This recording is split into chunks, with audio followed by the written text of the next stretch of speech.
Hello, I am Pankaj Sharma from PM Expert. Today, we will understand what a large language model is in simple, everyday words. Think of an LLM like a super-powered version of autofill on your phone. When you start a sentence, it predicts the next word.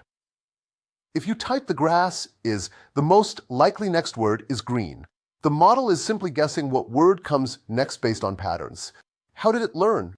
Imagine a library that contains almost every book, website, article, and computer code ever written. The model read all of it.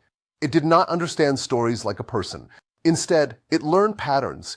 For example, Paris appears near France, and 2 plus 2 is followed by 4.